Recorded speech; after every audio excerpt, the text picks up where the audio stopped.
Admiral Nathan Cross stood on the bridge of his ship, the TFS Relentless, watching the stars through the wide viewport. He had been commanding the Terran fleet for 12 years now, and in all that time he had never seen anything quite like what appeared on his screen that morning. The message came through at 0600 hours. Lieutenant Amy Foster, the communications officer, turned pale as she listened to the transmission. She looked up at the Admiral with worried eyes. "Sir, we're receiving a priority message from an unknown source. They're calling themselves the Virixian Galactic Empire." Nathan walked over to her station, his boots making soft sounds on the metal floor. He was 54 years old with gray hair and calm blue eyes that had seen many battles. "Put it on the main screen," he said quietly. The screen flickered to life, showing a being unlike anything most of the crew had ever seen. It had crystalline features that reflected light in strange ways, and its voice sounded like wind chimes when it spoke. "I am Ambassador Zekthar of the Virixian Galactic Empire," the alien said. Its tone was proud and cold. "You humans have violated Imperial space by settling in 3 systems that belong to us. This is unacceptable." Captain Lisa Grant, who stood beside Nathan, crossed her arms. She was 38 years old and had worked with the Admiral for 6 years. She knew him well enough to see the slight change in his expression. The ambassador continued speaking. "The Virixian Empire controls 200 species across 50,000 star systems. We have existed for over 100,000 of your years. You humans are new to space. You do not understand the rules." Nathan said nothing. He simply listened, his face showing no emotion. "Therefore," Zekthar said, "we give you one choice. You will surrender your entire fleet to us. You will abandon all your colonies except Earth. You will accept Imperial authority over your species. You have 7 of your standard days to comply." The screen showed hundreds of alien ships in the background, more than anyone on the bridge could count. The message was clear: obey or be destroyed. "If you refuse," the ambassador added, "we will send our fleet to your space. You have 847 ships. We have over 8 million. Choose wisely, humans." The transmission ended. The bridge was silent for several long seconds. Everyone waited to see what their admiral would do. Then Nathan Cross smiled. It was not a nervous smile or a fake smile. It was genuine, as if someone had just told him a good joke. "Admiral?" Lisa asked carefully. "Sir, did you hear what they said?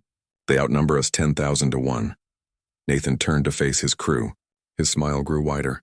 "I heard them perfectly, Captain. That's exactly why I'm smiling." Commander Jake Murphy, the chief engineer, spoke up from his station. He was 42 years old and had served with Nathan since the colony wars. "With respect, sir, I don't understand. How is this funny?" Nathan walked to the center of the bridge, his hands behind his back. "It's funny because they think they've already won. They think showing us their numbers will make us surrender. They think we'll behave like every other species they've conquered." He looked at each member of his crew. "But they don't know humans. They don't know what we do when someone threatens us. They're about to learn a very important lesson." Amy Foster raised her hand slightly. "What lesson, sir?" "That humans don't respond to threats the way they expect," Nathan said. "We've been the underdog since we lived in caves on Earth. We've always faced bigger, stronger enemies. And we've always found a way to win." Lisa stepped closer to him. "Admiral, what are you planning?" Nathan's smile never faded. "I'm planning to show the Virixian Empire something they've never seen before. Human determination, human creativity, and human stubbornness." He turned to Amy. "Send a message to Terran High Command on Earth. Tell them about the ultimatum. Then set up a secure channel. I need to talk to all fleet captains immediately." Within an hour, the faces of over 800 ship captains appeared on screens throughout the bridge. They had all received the same message from the Empire. Many looked worried. Some looked angry. A few looked ready to fight. Nathan addressed them all. "I know what you're thinking. The numbers are impossible. We can't win a traditional battle against an empire this size." He paused, letting his words sink in. "But who said anything about a traditional battle? On Earth, the Terran High Command was in chaos. Politicians argued about whether to negotiate or surrender. Scientists calculated the odds of survival. Military leaders debated strategies, but Nathan Cross wasn't waiting for their decision. He had already made his own. He called his senior officers to a private meeting room. Lisa, Jake, Amy, and Dr. Henry Kim, the chief science advisor, gathered around a table.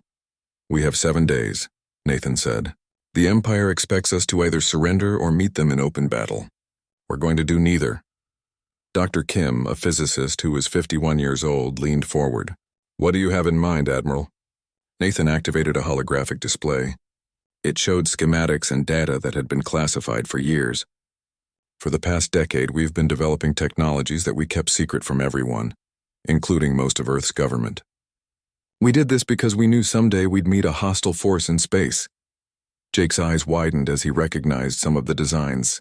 "Is that the Wraith drive system?" "I thought that was still theoretical." "It was," Nathan said, "until 3 years ago. Now every ship in our fleet has one installed. The Empire doesn't know about it." He showed them more data. "We also have neural network warfare systems, advanced AI coordination, and kinetic torpedo swarms that can think and adapt." Lisa studied the information. "These technologies, they're designed for asymmetric warfare. Hit and run, guerrilla tactics." "Exactly," Nathan confirmed. "The Empire fights the same way it has for thousands of years. Massive fleets in formation, honor-bound combat, predictable strategies. They've never lost because no one has ever fought them differently." Amy looked thoughtful. "So we're not going to fight the way they expect." "Not even close," Nathan said. "We're going to fight like humans. We're going to be unpredictable, creative, and absolutely relentless." Dr. Kim smiled for the first time since the meeting started. "You're going to make them think they're fighting a much larger force than they actually are." "Among other things," Nathan agreed. He looked at each of them. "This won't be easy. We'll lose ships. We'll lose people. But if we play this smart, we can make them question everything they think they know about warfare." Jake stood up, his expression determined. "What do you need from engineering?" "Get every Wraith drive system running at peak efficiency," Nathan said. "We're going to need them all." He turned to Amy. "I need you to send a message back to the Empire. 3 words only. Make them curious. Make them angry if you can." Amy thought for a moment, then smiled. "I know exactly what to say." Nathan looked at Lisa. "Captain, you and I are going to plan something the Empire has never seen before. We're going to teach them that humans don't surrender. We smile." That night, Amy Foster sent humanity's response to the Virixian Empire. It was brief and included coordinates to a star system called Arcturus. The message said simply, "Come find us." When Ambassador Zekthar received the response, he showed it to his superiors. They were insulted and angry. How dare these primitive humans challenge the Empire? They decided to send a fleet of 8,000 ships to Arcturus. They would destroy the human fleet in one battle and be done with this annoyance. But as Nathan Cross stood on his bridge, looking at the countdown timer showing 7 days until the Empire's deadline, he was still smiling. His crew saw that smile and slowly began to understand. Their admiral wasn't worried because he had a plan. And if Admiral Cross was smiling, then maybe, just maybe, humanity had a chance. The war was about to begin, and the Virixian Empire had no idea what they had just started. 7 days passed quickly. The Virixian Empire sent its fleet exactly as promised. 8,000 massive warships emerged from faster-than-light travel at the edge of the Arcturus system. They were beautiful and terrifying at the same time, their hulls gleaming with advanced technology that was thousands of years old. Imperial Fleet Commander Zarnoth sat in his command chair aboard the flagship Eternal Glory. He was confident and relaxed. This battle would be over in minutes. The humans would see his fleet, realize they had no chance, and surrender immediately. "Scan for the human fleet," he ordered his crew. The sensors swept the system. After a moment, the tactical officer looked up with confusion on his face. "Commander, we're detecting only 7 human ships." Zarnoth stood up quickly. 7? That's impossible. Intelligence reported they have over 800 ships. Scan again. The officer scanned 3 more times. The result was the same. 7 human ships waited in orbit around Arcturus Prime, a small planet with 3 moons. One of those ships was the TFS Relentless. "This is an insult," Zarnoth said angrily. "They mock us by sending only 7 ships. Do they think we're fools?" His second officer spoke carefully. "Perhaps it's a trap, Commander." "A trap?" Zarnoth laughed. "What kind of trap could 7 ships create against 8,000? No, this is human arrogance. We will destroy them quickly and move on to their homeworld." He opened a communication channel to the human ships. "Human vessels, this is your final chance. Surrender now or be destroyed." On the bridge of the Relentless, Nathan Cross received the message. He stood calmly, his hands behind his back. Lisa Grant stood beside him, along with Jake Murphy and Amy Foster. "Should I respond, sir?" Amy asked. Nathan shook his head. "No need for words now. Actions will speak louder." He pressed a button on his chair. "All ships execute Ghost Protocol."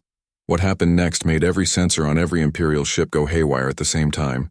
The 7 human ships simply vanished. They didn't jump to faster than light speed. They didn't move behind the planet. They just disappeared as if they had never existed. Zarnoth stared at his screens in disbelief. Where did they go? "Find them!"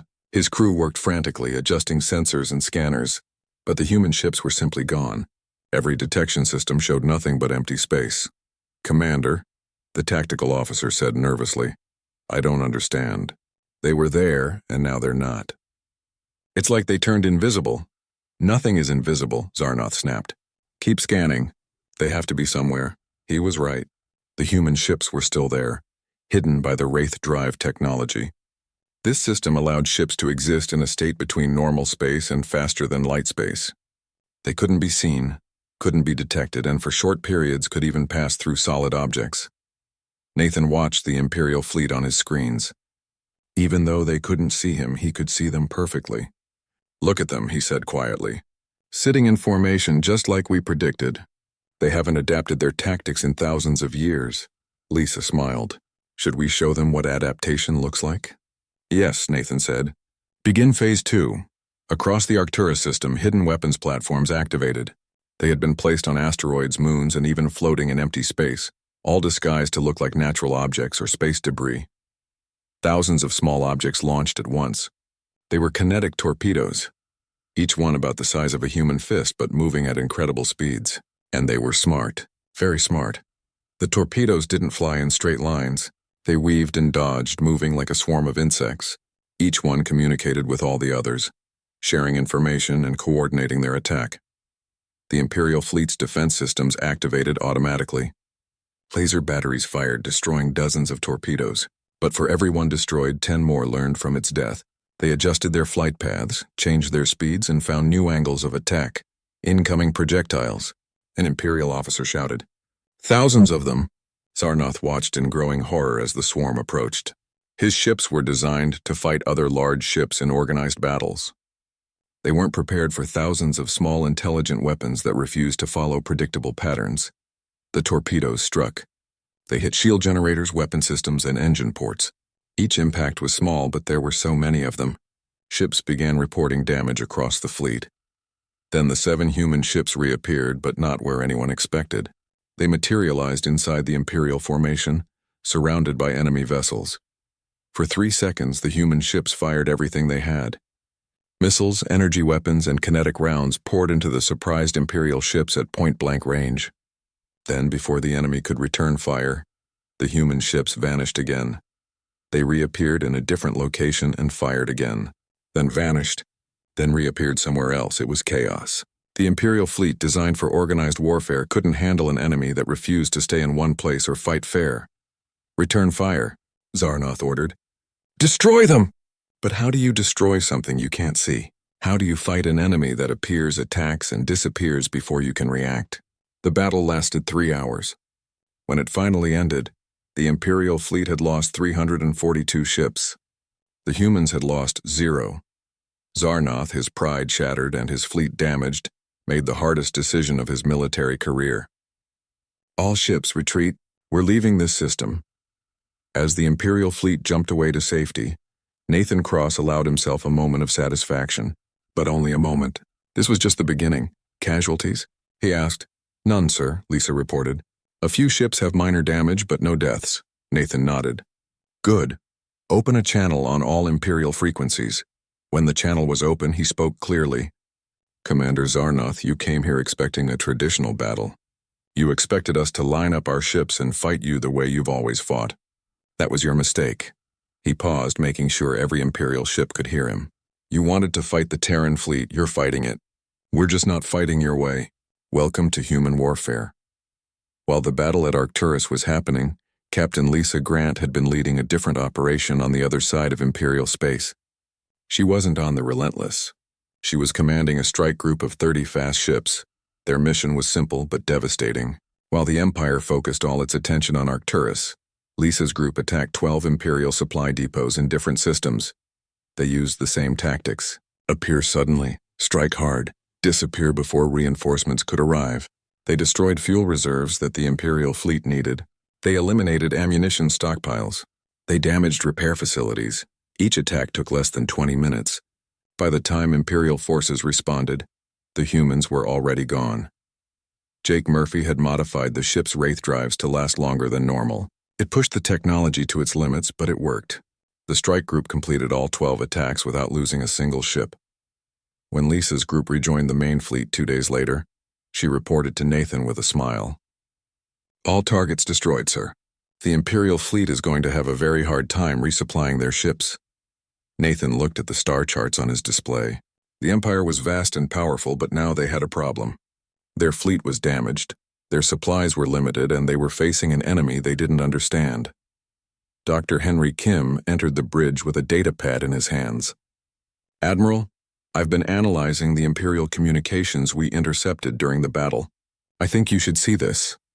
Nathan took the pad and read the translated messages. They were from Imperial officers talking to each other after the battle. The messages showed confusion, fear, and something else. Doubt. "They don't know how to fight us," Dr. Kim explained. "Their entire military doctrine is based on overwhelming force and traditional tactics. We've introduced variables they can't calculate." Amy Foster added her own observation. "Sir, I've been listening to their broadcasts. The Empire is calling emergency meetings. Their High Council is demanding answers. Some member species are starting to question whether the Empire is as invincible as they claim." Nathan sat in his command chair, thinking carefully. "We've won the first battle, but this war is far from over. The Empire has 8 million ships. We've only faced 8,000. Lisa leaned against the tactical console. "What's our next move?" "We keep doing what we're doing," Nathan said. "We stay unpredictable. We hit them where they're weak. We make them divide their forces.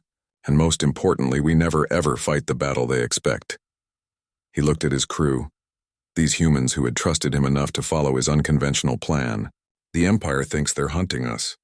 They're wrong. We're hunting them. We're just letting them think they're the predators."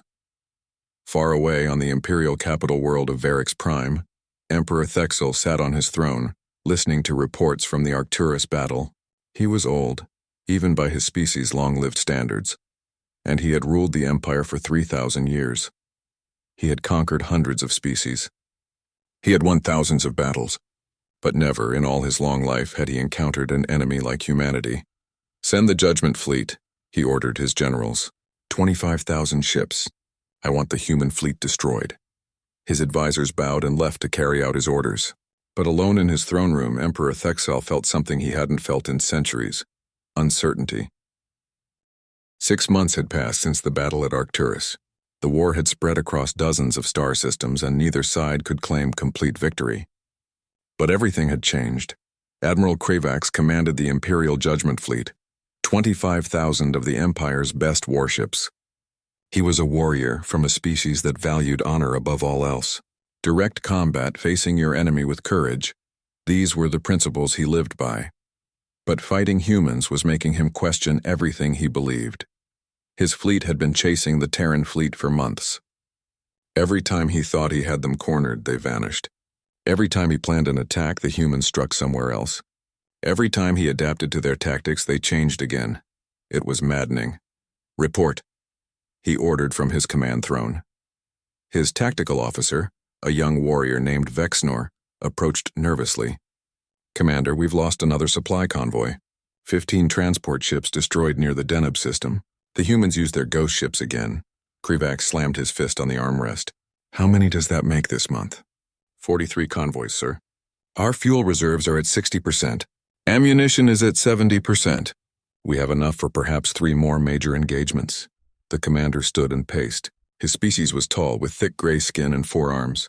Right now, all 4 hands were clenched in frustration. "And casualties?" Vexnor hesitated.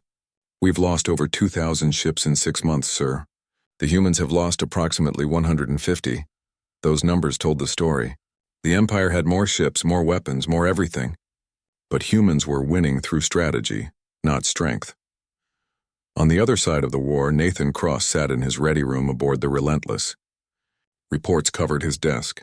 Lisa Grant sat across from him, looking tired but determined. "We're bleeding them dry," she said, reviewing the latest intelligence. "Their supply lines are stretched thin.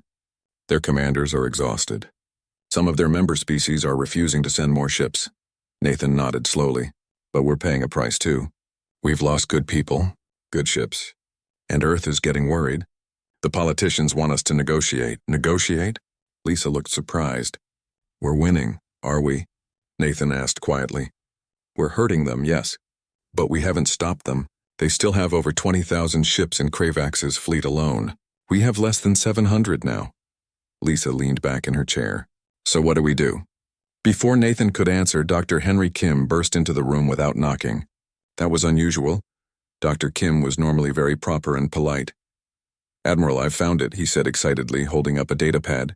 "I found their weakness." Nathan and Lisa both stood up. "Explain," Nathan said. Dr. Kim activated a holographic display. It showed the structure of the Imperial Fleet's command system. "I've been analyzing their communications, their tactics, their decision-making processes. The Empire's entire military operates on a rigid hierarchy." He pointed to the top of the display. "Every decision flows from fleet command down to individual ships. No captain makes decisions on their own. They wait for orders. Always." "We already knew that," Lisa said. "Yes, but I didn't fully understand the implications until now." Dr. Kim continued. "If we disrupt their command structure, the entire fleet becomes paralyzed. They don't have our culture of independent thinking. They can't adapt without orders." Nathan studied the display. His mind was already working through possibilities. "You're saying if we cut off the head, the body dies?" "Not dies," Dr. Kim corrected. "Becomes confused, helpless. Even if every ship is still functional, without clear commands, they won't know what to do." Lisa's eyes widened. "We could create chaos in their communications. Make them think they're receiving real orders when they're not." "Exactly," Dr. Kim said. "I've been working with our AI systems. We can create a virus. Not one that destroys their computers, but one that floods their command network with false orders. Contradictory orders. Plausible but wrong orders." Nathan sat back down, thinking hard. "This could work, but it would require getting close to the Imperial Fleet's command structure. Very close. We'd need to infiltrate their command network," he said. "That means getting someone inside their fleet." "I'll do it," Lisa said immediately. Nathan looked at her.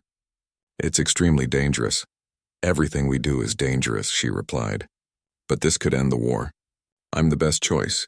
I know tactics, I can think fast, and I'm good under pressure." Nathan wanted to say no. Lisa was his best officer, his friend. But she was right. This was their best chance. "You'll need a team," he said finally. "Pick who you want." 3 days later, Lisa stood in a captured Imperial supply ship with 4 other people. Jake Murphy was with her, along with Amy Foster, Lieutenant Kevin Ross, and Dr. Susan Lee, a specialist in alien technology. The plan was simple in theory, but difficult in practice. They would use the captured ship to get close to the Sovereign's hand, the mobile command station that controlled the Judgment Fleet. Once there, they would upload Dr. Kim's virus into the Imperial network. "Everyone ready?" Lisa asked. Jake checked his equipment. "The virus is loaded and ready to deploy. Once we upload it, it'll spread through their entire network in about 6 hours." Amy practiced her alien accent one more time. She had learned to speak perfect Virixian. She would handle all communications with Imperial forces. Kevin checked his weapons. He was there in case things went wrong and they needed to fight their way out. Susan examined her tools for hacking Imperial technology. "I can break their security systems, but I'll need at least 30 minutes once we're aboard." Lisa took a deep breath. "Remember, we're supposed to be a supply ship delivering medical equipment. Stay calm, act normal. If anyone gets suspicious, let Amy do the talking." The ship entered Imperial space. Almost immediately they were hailed by a patrol vessel. "Unidentified ship, state your purpose," came the challenge in the Virixian language. Amy responded smoothly. "This is transport vessel Quiet Dawn, carrying medical supplies for the Sovereign's hand. We have authorization code Beta 79 Delta." The code was real. They had captured it from an Imperial courier 3 weeks ago. There was a pause. "Then code confirmed. Proceed to docking bay 7. Lisa exhaled slowly. First hurdle cleared. The journey to the Sovereign's hand took 6 hours. Every minute felt like an eternity. If anyone discovered they were human, they would be destroyed instantly. But Amy's perfect language skills and their captured codes got them through. They docked at the massive command station without incident. Now comes the hard part, Jake whispered. They had to get from the docking bay to a main computer terminal. Susan had studied the station's layout, but things could have changed. Kevin went first, carrying a container that supposedly held medical equipment. Actually, it held their hacking tools and weapons. Lisa and the others followed, playing their roles as delivery crew. They passed Imperial officers in the corridors. Some glanced at them, but didn't look twice. To them, these were just ordinary crew members doing ordinary work. They reached a junction near the main computer core. Susan quickly opened a maintenance panel and began working. How long? Lisa asked quietly. 15 minutes to access. Then 15 more to upload the virus, 30 minutes. It seemed like forever. While Susan worked, the others stood guard. Jake pretended to check inventory on his data pad. Amy chatted casually in Verixian with a passing technician. Kevin kept his hand near his hidden weapon. Got it, Susan whispered. I'm in their system. Beginning upload now. The virus began copying itself into the Imperial network. It was designed to hide, to spread slowly so no one would notice until it was too late. The minutes crawled by. 15, 20, 25. Almost done, Susan said. Sweat dripped down her face. Then alarms started blaring. Security alert, a voice announced in Verixian. Unauthorized computer access detected. All personnel report suspicious activity. They found us, Kevin said, pulling out his weapon. We need to move now, Susan worked frantically. Just 10 more seconds. The upload is almost complete. Imperial guards rounded the corner, weapons raised. They shouted commands in their language. Amy shouted back, trying to confuse them, buying time. Got it, Susan yelled. The virus is in. Let's go, they ran. Kevin fired his weapon, not trying to kill but to slow down their pursuers. They reached the docking bay where their ship waited, but more guards were coming. Too many to fight through. Jake made a decision. Everyone get to the ship. I'll hold them off. No, Lisa said. We all go together or none of us go. There's no time to argue, Jake replied. He pushed them toward the ship. Someone has to seal this door and slow them down. The virus is uploaded. The mission is complete. My job now is to make sure you all survive to see it work. He hit the emergency door controls. The heavy blast door began to close. Lisa tried to stop it, but Kevin pulled her back. We have to go now. The door sealed with Jake on the other side. They heard the sounds of weapons fire, then nothing. Lisa stared at the closed door, her eyes wet. But there was no time for grief. They had to escape. Their ship launched from the docking bay just as Imperial fighters began to pursue. But Amy had programmed an emergency jump into the navigation system. They entered faster than light travel and disappeared. They had escaped. The virus was uploaded, but they had paid a price. Back on the Relentless, when Lisa reported to Nathan, she told him, the Veil Nebula was a region of space where normal sensors didn't work well. Clouds of gas and dust interfered with long-range detection systems. It was the perfect place for the final confrontation. Admiral Kravax had managed to restore some control over his fleet after the virus attack. It had taken him 3 days, and he'd been forced to physically visit ship commanders to give orders in person. Now he had about 15,000 ships operational and following his commands. The remaining ships were still confused by the virus. He'd had to leave them behind. The humans will come here, he told his officers, pointing at a star map of the Veil Nebula. They've been forcing us toward this region for days. It's their trap. Then why are we going? Fexnor asked. Because we have no choice, Kravax said bitterly. Our supplies are nearly gone. Our reinforcements are weeks away. If we don't end this now, we'll have to retreat back to Imperial space. The Emperor would consider that surrender. He looked at his assembled commanders. We still outnumber them 20-1. Even with their tricks, we have the advantage here. The nebula will limit their ghost ships. Our numbers will overwhelm them. What Kravax didn't know was that Nathan Cross was counting on exactly that reasoning. On the bridge of the Relentless, Nathan studied the same star charts. The entire Terran fleet was hidden just outside the nebula, waiting. They're taking the bait, Lisa reported. Imperial fleet is entering the nebula now. 15,000 ships, just like we estimated. Nathan nodded. 6 months of warfare had led to this moment. He'd lost ships. He'd lost people. Jake Murphy's death still hurt every time he thought about it, but Jake's sacrifice had given them this chance. "Dr. Kim, is Project Phantom ready?" he asked. The scientist looked up from his console. "Yes, sir. Every ship has the holographic projection system installed. When you activate it, we'll appear to have 10,000 ships instead of 683.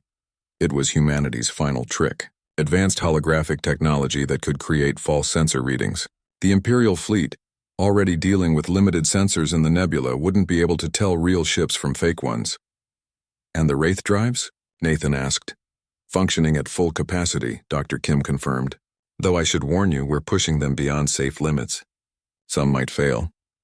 "That's a risk we have to take," Nathan said. He turned to face his crew. "This is it.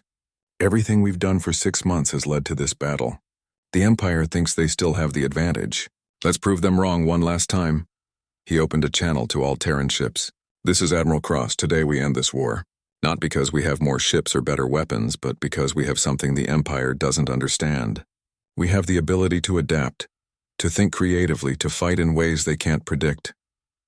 He paused, making sure everyone heard his next words. 6 months ago, they challenged us. They expected fear. They expected surrender. Instead, we smiled. Today, we show them why humanity smiles in the face of danger. All ships advance into the nebula. Operation Final Smile begins now. The Terran fleet entered the Veil Nebula from 12 different directions. They moved silently, using the gas clouds for cover. The Imperial fleet detected them almost immediately. Kravax watched his sensors with satisfaction. The humans were finally committing to a real battle. "All ships, battle formation Alpha," he commanded. "Prepare to engage." 15,000 Imperial ships moved into position. They formed into their traditional battle formation, a massive wall of ships ready to crush any opposition. Then Nathan gave the order. "Activate Project Phantom."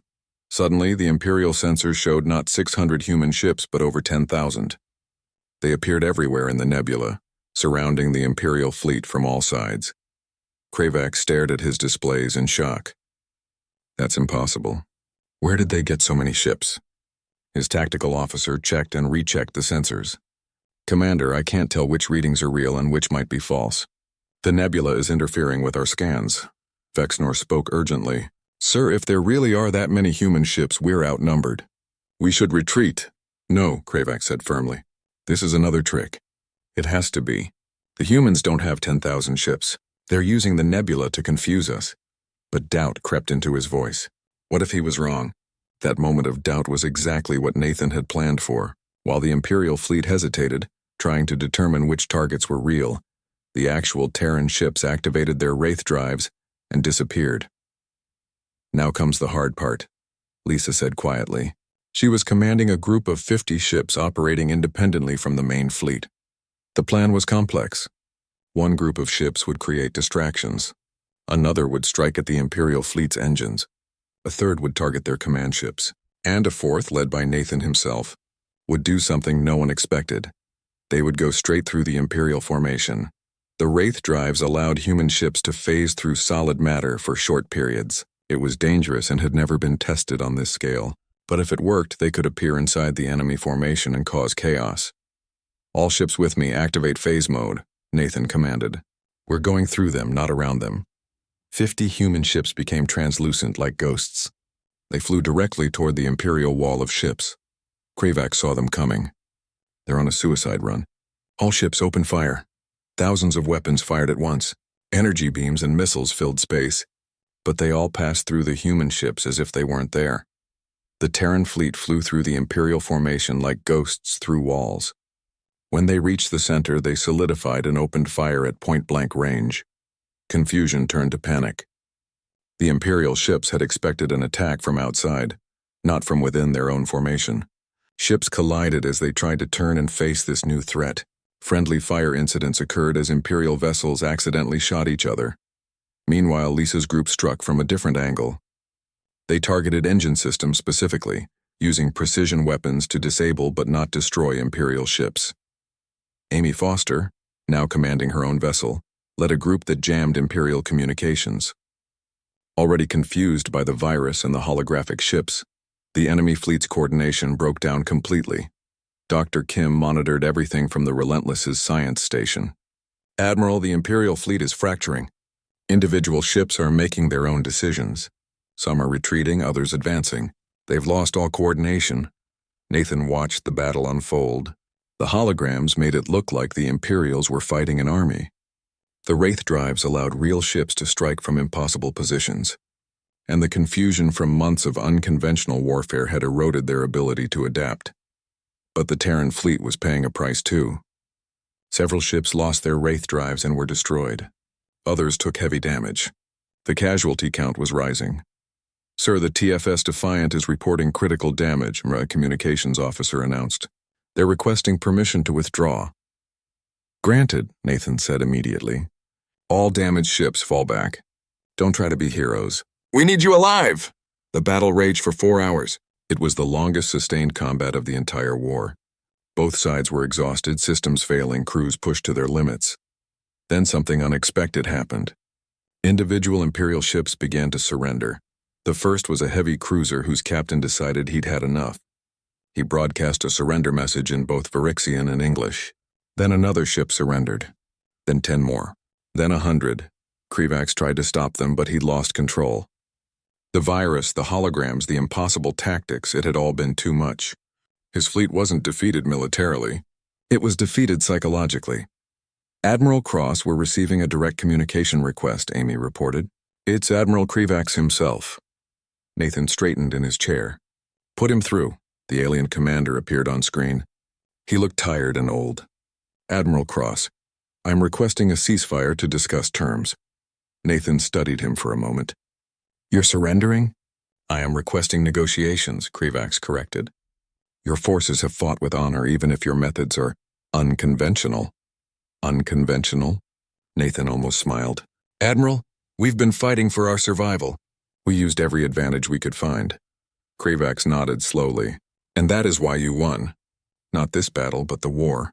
I have received word from the Emperor. He wishes to discuss peace terms." Nathan exchanged glances with Lisa. This was what they'd been fighting for. "Not conquest, just peace. I'm willing to talk," Nathan said. "But first I want your fleet to withdraw to neutral space." "Show good faith." "Agreed," Krivax said. Then he asked the question that had been bothering him for months. "Admiral, tell me something. How does your species do it?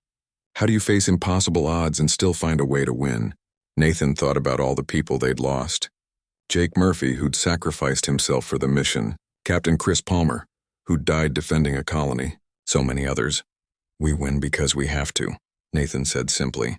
"Because giving up isn't in our nature. And because when someone threatens everything we love, we don't just fight to survive. We fight to win." He paused, then added, "And we smile while we do it because that smile reminds us that we're still human. Still hopeful. Still believing we can overcome anything." Krivax was quiet for a moment. "Your species is unlike any I've encountered. The Emperor will want to meet you." 3 months after the Battle of the Veil Nebula, Nathan Cross stood in a place he never imagined he would visit. He was on Varix Prime, the capital world of the Galactic Empire, in the Emperor's palace. The palace was enormous, built from crystals that caught and reflected light in beautiful ways. Thousands of different species worked here, representing the 200 civilizations that made up the empire. Nathan wore his formal uniform, though he felt uncomfortable in it. Beside him stood Lisa Grant, Amy Foster, and Dr. Henry Kim. Captain Kevin Ross was there too, along with representatives from Earth's government. They were here to sign a peace treaty. Emperor Thexal entered the hall, and everyone fell silent. He was ancient, his crystalline body showing colors that Nathan had never seen before. The Emperor moved slowly but with dignity. "Admiral Cross," the Emperor said in perfect English. Amy had taught him the language over the past months. "Welcome to Varix Prime." Nathan bowed slightly, showing respect but not submission. "Thank you, Your Majesty. We're honored to be here." The Emperor studied him with eyes that had seen millennia pass. "Honored? Your fleet defeated mine. You could demand anything you want. Instead, you ask only for peace and recognition of your sovereignty." "That's all we ever wanted," Nathan replied. "We didn't seek war. We only defended ourselves." Thexal nodded slowly. "Yes. And in doing so, you taught my empire a lesson we desperately needed to learn. The treaty was laid out on a table made of some alien material that seemed to float without support. The terms were simple and fair. Humanity would keep all its colonies and disputed territories. The Empire would recognize human independence and sovereignty. A neutral zone would exist between human and imperial space. Trade and cultural exchanges would be established. Both sides would share scientific knowledge for mutual benefit. Most importantly, the treaty stated that neither side would dictate how the other should fight, think, or exist. Nathan picked up the signing instrument, a device that would record his agreement in a way that hundreds of species could verify. He paused before signing. "Your Majesty, may I ask a question?" "Of course," the Emperor said. "Why did you agree to these terms? Your empire still has millions of ships. You could continue the war." Thexal smiled, a strange expression on his alien features. "Because you've already won, Admiral. Not just the military conflict, but something more important." He gestured to the hall around them. "Other species in my empire watched your war. They saw how humans refused to surrender despite impossible odds. They saw creativity defeat tradition. They saw a small fleet beat a massive armada by thinking differently." The Emperor's tone became thoughtful. "Already, 12 member species have requested more autonomy. They want to make their own decisions instead of following imperial orders. They want to think like humans think. Your victory didn't just defeat my fleet. It defeated the idea that one way of doing things is always right." Nathan hadn't considered that. "We just wanted to survive." "And that's exactly why you won," Thexal said. "You fought with purpose, not just pride. You adapted instead of following doctrine. You were willing to look foolish or dishonorable if it meant victory." He paused. "My empire has been strong for 100,000 years because we were organized, unified, and powerful. But we stopped adapting. We stopped learning. You humans reminded us that survival requires change." Nathan signed the treaty. Then the Emperor signed. Then representatives from both sides added their marks. The war was officially over. Later that evening, there was a reception. Aliens and humans mingled, sharing stories and drinks. Amy Foster found herself surrounded by imperial diplomats who wanted to learn human languages. Dr. Kim was deep in conversation with alien scientists, comparing notes on physics and engineering. Lisa stood with Nathan on a balcony overlooking Varix Prime's capital city. The alien architecture was beautiful in the setting sun. "Jake would have loved to see this," Lisa said quietly. Nathan nodded. Jake Murphy had given his life to upload the virus that turned the tide of the war. He's the reason we're standing here. Him and everyone else we lost. "And do you think the peace will last?" Lisa asked. "I don't know," Nathan admitted. "But I think we've changed something fundamental. The Empire now knows that size and strength aren't everything. Other species in the galaxy will learn the same lesson." Lisa smiled. "We made the galaxy a more interesting place, and more dangerous for anyone who thinks they can push humanity around," Nathan added. They stood in comfortable silence, watching alien ships fly across an alien sky. 1 year after the treaty, Nathan Cross retired from the Terran fleet. He'd served for 30 years, fought in 2 wars, and saved humanity from conquest. Now, at 55 years old, he was ready to rest. He bought a house on Earth near the Pacific Ocean. It was small and simple, exactly what he wanted. Lisa Grant took his place as admiral. She was younger, energetic, and the perfect person to lead the fleet into a new era of exploration and diplomacy. The Terran fleet was expanding, incorporating some imperial technology while keeping human innovation. Amy Foster became Earth's chief ambassador to the Galactic Empire. Her skill with languages and her understanding of alien cultures made her invaluable. She spent half her time on Varix Prime, building bridges between humanity and hundreds of other species. Dr. Henry Kim wrote a book about the war. It was called Creative Warfare: How Humanity Defeated Conventional Thinking. The book became popular not just among humans but throughout the Empire. Military academies across the galaxy studied it, trying to understand how flexibility could defeat superior force. Kevin Ross took over training for the Terran fleet. He taught young officers that following rules was important, but knowing when to break them was even more important. The Empire changed too. Emperor Thexal introduced reforms that gave member species more freedom. He established programs to encourage creative thinking and innovation. Some traditionalists opposed these changes, but the Emperor was firm. The Empire would adapt or it would eventually fall.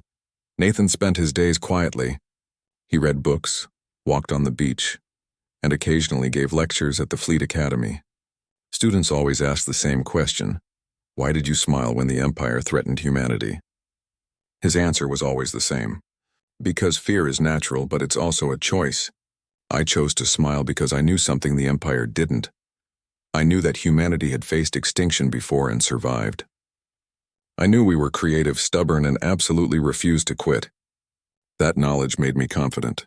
And confidence looks like a smile. One afternoon, Nathan sat on his porch watching the ocean. A small girl approached him. She was about 6 years old with bright eyes and curious expression. "Are you Admiral Cross?" she asked. "I used to be," Nathan replied. "Now I'm just Nathan." "What's your name?"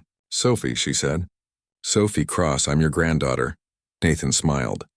He hadn't known his son was bringing his family to visit. "Well, Sophie, it's nice to meet you." Sophie sat down beside him. "Grandpa, I learned about you in school. My teacher said you saved Earth." "A lot of people saved Earth," Nathan corrected gently. "I just helped." "She said you smiled when the bad aliens threatened us. Why did you smile? Weren't you scared?" Nathan looked at this little girl representing the future he'd fought to protect. "Of course I was scared, Sophie. But I was also human. And humans have been facing scary things since we lived in caves on this very planet." He pointed at the ocean. "See that water? Millions of years ago, our ancestors were afraid of it. It was big and dangerous and unknown. But we learned to sail across it. We learned to dive beneath it. We learned to use it." "So you weren't really scared?" Sophie asked. "No, I was scared," Nathan said. "But being scared doesn't mean you give up. It means you find a way forward anyway. That's what humans do. We face our fears and we overcome them." Sophie thought about this. "And that's why you smiled?" "Yes," Nathan said. "I smiled because I knew something the Empire didn't. I knew that humanity doesn't surrender. We adapt, we innovate, we survive, and we do it all while keeping our hope alive." "Is that why we won?" Sophie asked. Nathan nodded. "That's why we won. Not because we were stronger or had better weapons. We won because we refused to fight their way. We fought our way. We used our creativity, our flexibility, and our determination." Sophie was quiet for a moment, processing this. Then she looked up at her grandfather with a big smile on her face. "I like smiling," she said. "It feels good." Nathan laughed and hugged her. "Yes, it does. And remember, Sophie, whenever you face something scary or difficult, smile. Not because you're ignoring the problem, but because you know you're going to find a way through it. Like a human," Sophie said proudly. "Exactly like a human," Nathan agreed. As the sun set over the Pacific Ocean, Nathan Cross sat with his granddaughter and felt at peace. The war was over. Humanity was safe. The future was bright. And somewhere in the vast galaxy, other species were learning that when you threaten humanity, you don't get fear or surrender. You get a smile, because that smile means humanity is already planning how to win. That smile means they've accepted the challenge and they're ready to meet it with everything they have. That smile is a warning that says we're human and we never give up. The Virixian Empire had challenged the Terran fleet, expecting quick victory. Instead, they learned the most important lesson about